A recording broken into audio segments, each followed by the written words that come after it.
Assalamualaikum warahmatullahi wabarakatuh. Selamat siang para sedulur YouTube, ketemu lagi dengan saya Agung Wijanarko. Seperti biasa teman-teman, di siang hari ini saya pengen menyapa para sedulur-sedulur saya, sobat-sobat saya, teman-teman saya yang udah join di kanal YouTube saya ini. Oke teman-teman, seperti biasa di siang hari ini saya pengen mengajak teman-teman ngobrol singkat, ngobrol santai seputaran peta perpolitikan di negara kita menuju Pilpres dan Pemilu 2024 nanti. Jadi teman-teman, untuk saat ini udah jelas ya, capresnya ada 3, Prabowo Subianto, Ganjar Pranowo, dan Anies Baswedan gitu kan. Dan kayaknya memang udah mulai menghangat, bahkan bukan menghangat, mulai memanas ya konstelasi politiknya. Konstelasi politik ini menjelang pemilu 2024 nanti tampaknya sekarang udah mulai memanas gitu kan.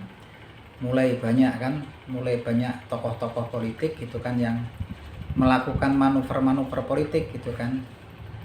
Mulai ada banyak yang keluar dari kemarin sebelum pendaftaran legislatif ya, caleg ya. Banyak yang keluar dari partai A pindah ke partai B seperti itu kan. Dari partai B ke partai C, dan juga banyak pendekatan dari tokoh-tokoh partai politik tertentu ke partai politik yang lain untuk mengadakan koalisi, walaupun kadang yang didekati ataupun yang mendekati udah punya partai koalisi tersendiri gitu kan. Jadi nggak ada yang memang betul-betul mengikat ataupun pakemnya, itu nggak ada ya. Masih banyak masih banyak peristiwa yang bisa terjadi sampai dengan nanti 2024 nanti gitu kan. Tapi yang jelas gitu, saya juga merasa prihatin dan sedih karena kalau saya bikin konten terus terang ya teman-teman, bikin konten kan kita memang masing-masing namanya masyarakat ya, suka nggak suka namanya juga ada sedikit pembelaan, namanya juga kita demokrasi kan. Sebagian sebagai ya seperti tim sepak bola lah, pastilah nggak mungkin satu supporter sini A, satu supporter si B gitu kan. Sama, saya juga salah satu simpatisan orang yang dukung Anies Baswedan gitu kan. Tapi yang lain pun juga saya senang, tapi pengennya kemarin kalau lihat tuh Anies Baswedan agak lumayan oke, walaupun akhir-akhir ini saya juga agak ngerasa aneh gitu kan, karena frame-nya udah agak berubah. Kalau dulu kan adem gitu kan Anies Baswedan, ini kemarin juga mulai sedikit ofensif ya, kritikan ke pemerintah dengan perbandingan pembangunan dari satu presiden ke presiden yang lain gitu kan, yang kemudian malah secara nggak langsung juga meningkatkan konstelasi politiknya gitu kan. Kalau kemarin kan Anies Baswedan ya cerita tentang program-program beliau gitu kan. Nah begitupun sekarang juga kayaknya supporternya ini udah agak mulai pada agresif ya, supporter atau pendukungnya dari tiap-tiap capres. Tampalah kalau supporternya si A nanti nyerang di media sosial capresnya si B, supporternya si B nyerang capres si C gitu kan. Yang sebetulnya sangat prihatin tentunya kita melihat hal tersebut gitu kan, karena memang yang dibutuhkan sekarang adalah tentang ide dan gagasan gitu kan. Sekarang kan kalau banyak di komen, kalau di konten yang dibikin di media sosial dari beberapa supporter, klaim mereka supporter dari capres si A, capres si B, ataupun capres si C itu kan, masih berkutat adalah mencari celah ataupun kesalahan lawan politiknya gitu kan. Mencari celah atau kesalahan lawan politik, dan terkesan gitu ngurusin capres lawannya gitu kan. Bukannya menunjukkan program-program, ide-ide daripada capres jagoan mereka. Ya contohnya kan pasti temanya masih itulah, ini capres si A gitu kan punya hobi nonton film X gitu kan. Capres si B gitu kan contohnya kan dulu pernah terlibat terkena kasus pelanggaran HAM. Capres si C kemudian non pribumi segala macam. Ini isu-isunya kan kayaknya isu-isu yang nggak membangun. Isu-isunya itu isu malah membuat demokrasi kita nggak bermartabat dan kurang bermutu. Kalau kita lihat kan, kalau kita lihat negara kita ini kan udah negara berkembang, masyarakatnya juga udah sebagian besar ya sudah mengenyam pendidikan gitu kan. Sebagian besar memang sudah menjadi orang-orang yang terdidik gitu kan, dan bangsa kita itu memiliki budaya ketimuran, kultur budaya ketimuran, budaya dan juga etika serta nilai sopan santun yang tinggi gitu kan. Nah sekarang ini bukannya ide sama gagasan, yaitu tadi capres si A hobinya nonton film capres si B pernah terlibat kasus HAM, yang ini capres si C keturunan orang non pribumi. Ini kan isu-isu yang sebetulnya nggak bermutu. Kalau menurut saya sebetulnya isunya ya ini loh, capres saya si A gitu kan, ide gagasannya mau memerangi korupsi, gimana caranya gitu kan. Caranya contohnya, for example, contohnya akan kalau nanti terpilih akan memperjuangkan hukuman mati gitu kan, dan hukuman mati, memperjuangkan pasal hukuman mati untuk kasus korupsi kelas kakap. Nah seperti itu kan contoh ide sama gagasan gitu kan, contoh aja ya teman-teman ini. Nah sebetulnya seperti itu di calon saya nih, mau kalau terpilih nanti pokoknya komitmen pertamanya lah pemberantasan korupsi gitu kan, menyelamatkan uang negara sehingga pembangunan juga lebih baik dari sebelum-sebelumnya gitu. Idenya apa gitu, ide sama gagasannya. Kalau jadi calon saya nanti akan memperjuangkan penerapan pasal ataupun bikin undang-undang gitu kan tentang penerapan hukuman mati bagi pelaku kasus korupsi kelas kakap. Nah itu kan contoh ya teman-teman. Kalau sekarang ini kan kayaknya ngurusin calon yang lain gitu loh. Si ini hobinya ya terus ngapain gitu kan. Orang itu juga kalau benar menurut saya mau di bully kayak gitu juga orang nggak melanggar hukum, bebas-bebas sah-sah aja gitu kan. Itu kan cuma namanya kampanye negatif gitu kan. Kampanye negatif, memang ada yang jelek-jeleknya yang mau ditampilin gitu kan, dicari, diserang terus gitu kan. Ini non pribumi gitu kan. Belum juga ada juga yang beritanya mungkin juga menjurus hoak gitu kan. Wah ini intoleran gitu kan, yang sebetulnya faktanya juga nggak ada itu. Wah kalau yang kayak tadi ada, tapi memang sebetulnya nggak apa-apa, tapi kemudian isunya isu negatif gitu kan. Nah kelas-kelasnya memang demokrasinya kan aneh, walaupun itu kebebasan untuk mengemukakan pendapat, dan juga ada resikonya ya teman-teman kalau kemudian yang dikemukakan teman-teman itu melanggar undang-undang ITE, bisa kena pasal teman-teman gitu kan. Tapi sekarang itu kelasnya cuman dari supporter capres si A ngurusin capres si B, supporter capres si B ngurusin capresnya si C. Ya udah ngapain lah ngurus-ngurusin gitu kan. Saya juga selalu berharap seperti itu. Ide sama gagasan, perang kalau mau beradu ide sama gagasan gitu kan. Contohnya ini mau nanti ngatasi swasembada pangan kalau gitu kan. Kalau calon saya jadi nanti rencananya buka transmigrasi besar-besaran nih, contohnya di beberapa wilayah atau pulau-pulau terluar yang masih kosong dan dibuka lahan gitu kan, pencetakan sawah gitu kan, sehingga kebutuhan pangannya nanti Indonesia udah swasembada pangan gitu kan. Nyetak sawah, nyetak waduk, kemudian transmigrasi galakkan lagi gitu kan.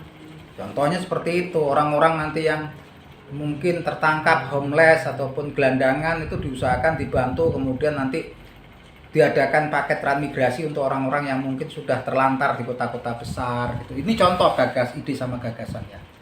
Jadi kalau sekarang kan sepertinya sampah itu ya cuman ngerasani tokoh yang lain gitu kan, dan tampaknya tampaknya cuman ya isinya kebencian, karena kalau isinya kebencian tuh ujung-ujungnya nanti ada gesekan teman-teman. Gesekan pasti nanti yang kalah, waduh kok kurang terima ini curang atau apa, akhirnya gesekan gitu kan. Kalau perangnya itu adu ide gagasan nggak bagus, nggak masalah gitu kan, nggak masalah. Kalau kemudian kebencian ini ujung-ujungnya nanti nggak terima calon saya kalah, ini kok ini kayak gini ya, ini mungkin curang atau apa gitu kan. Nah seperti itu.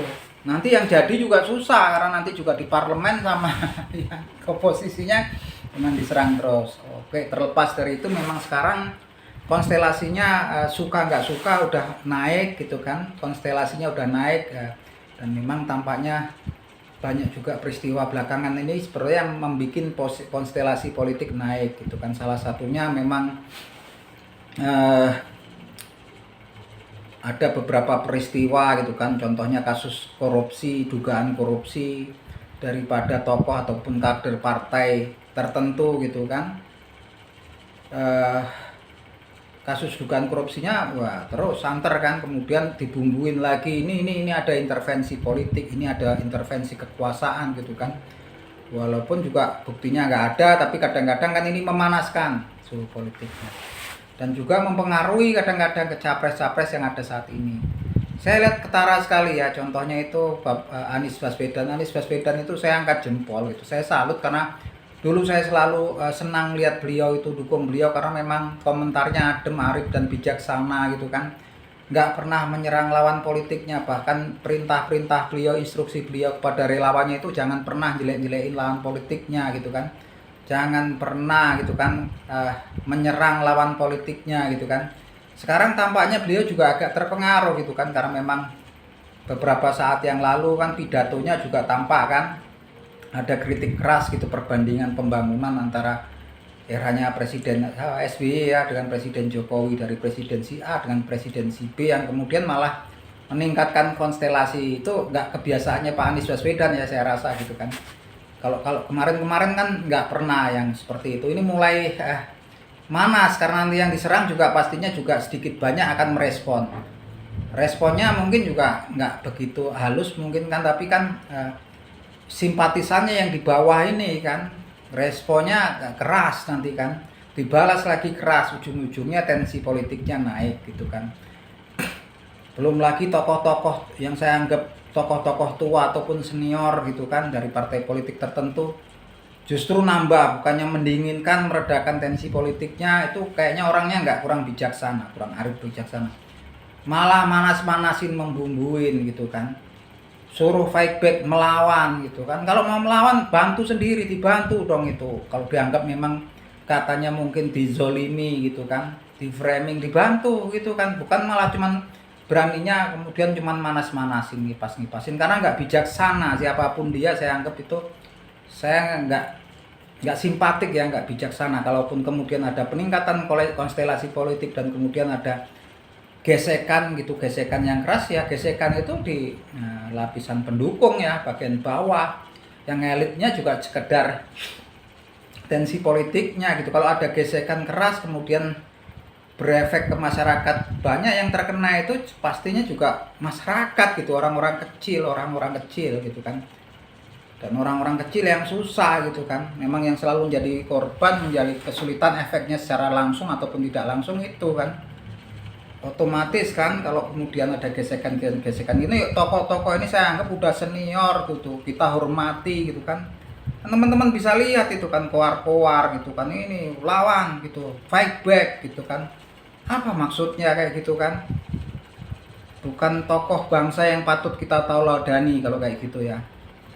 Manas-manasin, ngompor-ngomporin. Terlepas dari itu, pokoknya teman-teman supporter, saya berharap siapapun gitu, saya nih supporter dukung Anies Baswedan, mungkin teman-teman ada yang dukung Pak Prabowo, yang lain ada yang dukung Ganjar Pranowo, kita ya happy aja lah teman-teman, santai-santai aja gitu. Siapapun yang menang, kalau pekerjaan kita juga di pabrik, kerja kita di sawah, ya tetap sama aja gitu kan, kurang lebihnya sama aja gitu kan. Jadi kalau jadi kecuali kita memang buzzer ya, mungkin dapat bayaran khusus gitu ya. Pokoknya kita supporter mendukung, promosikan gitu kan hal-hal yang baik tentang jago kita gitu kan, memperkenalkan gitu kan, ini kemampuannya apa gitu kan, keahliannya apa gitu kan, hal-hal positif tentang beliau apa, bukan ngurusin gitu.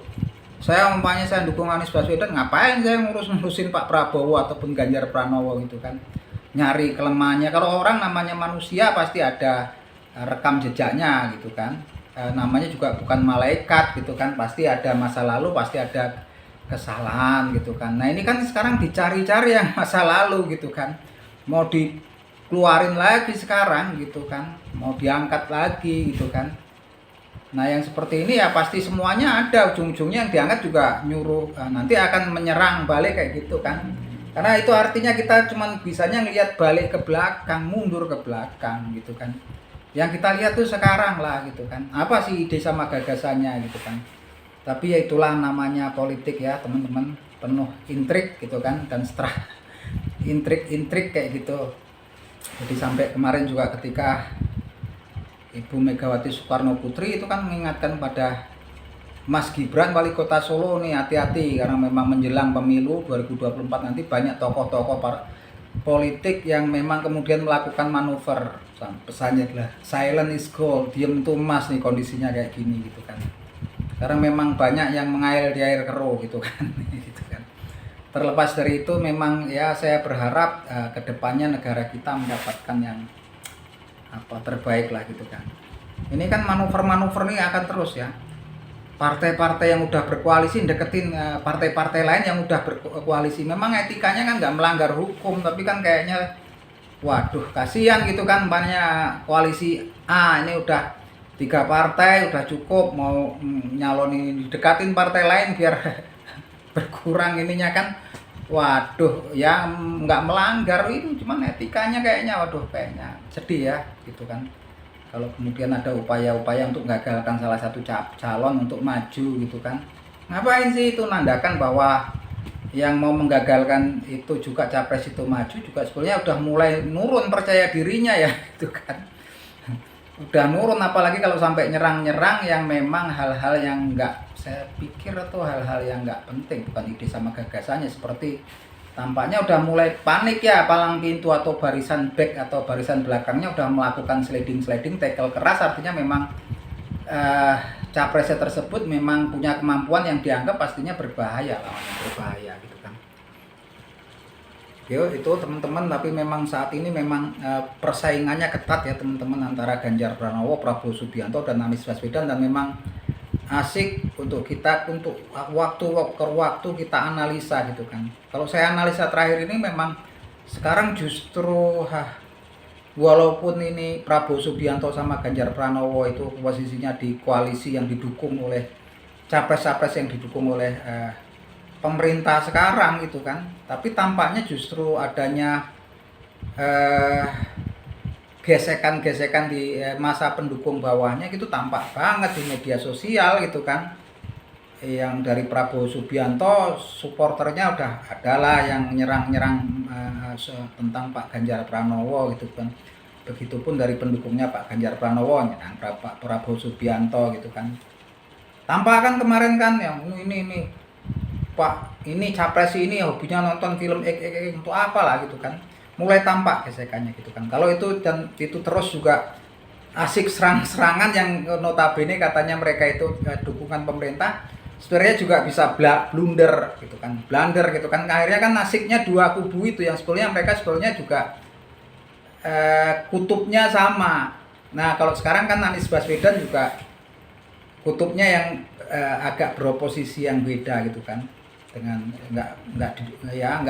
bukan kutub yang didukung oleh pemerintah gitu kan. Justru sekarang kan memang agak reda serangannya ke Anies Baswedan.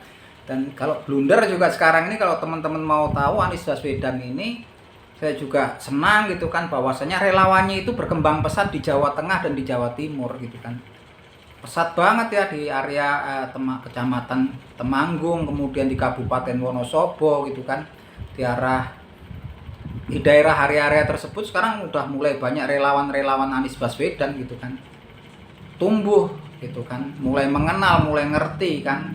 Nah kalau memang itu nggak terpantau gitu, nggak kemudian diantisipasi oleh calon-calon yang lain juga sepertinya nanti dapat kena lagi blow, bisa kaget gitu kan. Ini kan unpredictable move, nggak ketara ya, dia kayak merayap besi gitu kan. Itu banyak ya sekarang di Jawa Tengah gitu kan, Jawa Timur relawan Anies ini udah banyak tumbuh berkembang gitu kan. Intinya saya sendiri senang ya gitu kan. Ini memang ketat, rame, seru, patut kita nanti gitu kan. Oke teman-teman, itu obrolan kita di siang hari ini, sekedar obrolan santai. Kalau kemudian ada analisa-analisa saya yang memang nggak cocok sama teman-teman, bisa komen di bawah agar kita bisa untuk obrolan bersama. Terlepas dari itu, siapapun yang terpilih nanti, mau Prabowo Subianto, Ganjar Pranowo, ataupun Anies Baswedan, menurut saya mereka adalah putra terbaik bangsa, aset terbaik bangsa kita. Oke gitu teman-teman, salam seduluran dari saya Agung Wijanarko dari Yogyakarta. Cus yuk.